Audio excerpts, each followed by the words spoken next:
सन्माननीय उपमुख्यमंत्री आणि महाराष्ट्राचे लाडके भाऊ एकनाथजी शिंदे साहेब यांच्या मार्गदर्शनातून आणि सन्माननीय युवा नेते खासदार डॉक्टर श्रीकांत शिंदे साहेब यांच्या नेतृत्वात शिवदुर्गा शिवसंवाद दौऱ्याचं आयोजन हे संपूर्ण महाराष्ट्रभरात करण्यात आलेलं आहे.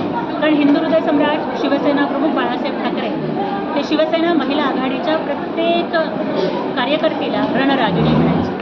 त्या रणरागिणीशी संवाद साधण्यासाठी, महिला आघाडी आणखी बळकट करण्यासाठी, महिला आघाडीला काम करण्यासाठी येणाऱ्या अडीअडचणी जाणून घेण्यासाठी आणि त्यानंतर संघटनात्मक पातळीवरती त्याची चर्चा करून महिला नेतृत्वाला आणखी सक्षम करण्यासाठी आणि महाराष्ट्राच्या राजकारणातला लाडक्या बहिणींचा आवाज बुलंद करण्यासाठी या शिवदुर्गा शिवसंवाद दौऱ्याचं आयोजन संपूर्ण महाराष्ट्रभरामध्ये करण्यात आलेलं आहे.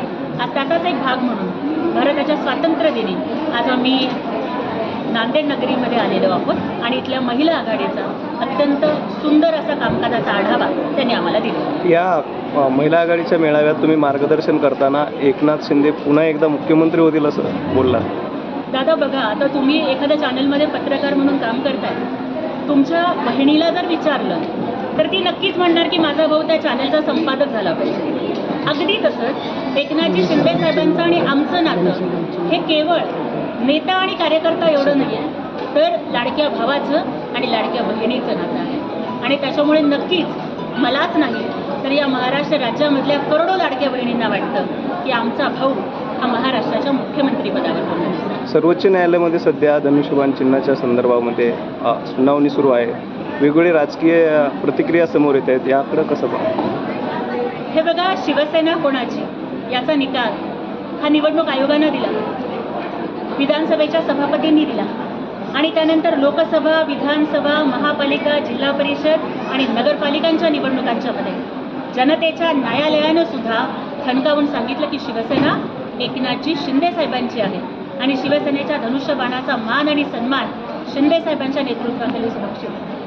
परंतु संजय राऊत असतील किंवा इतर कोणी लोक असतील, निवडणूक आयोगावरती टीका करण्याचं काम करणारे हे लोक हे बिंडोक आयोग चालवतात का काय असं मला वाटतं. संजय राऊत, असीम सरोदे किंवा उबाठाची सगळीच पाळलेली पोपटं ही मीडियाच्या माईक समोर आपला एक वेगळाच खटला चालवतात. त्याच्यामध्ये मही जज, मही वकील, मेराही मुकदमा आणि मीच डिसिजन देणार अशा पद्धतीनं अर्ध्या हळकुंडानं पिवळं होऊन ते लोक अशा पद्धतीचा युक्तिवाद करतात. पण ज्या वेळेला आमचे वकील न्यायालयामध्ये युक्तिवाद करायला सुरुवात करतील तेव्हा त्या सगळ्यांचे दात घशात घालतील आणि शिवसेना हे एकनाथजी शिंदे साहेबांचीच असणार आहे. धनुष्यबाण हा शिंदे साहेबांच्याच मनगटामध्ये सुरक्षित आहे याचा आम्हाला पूर्ण विश्वास आहे.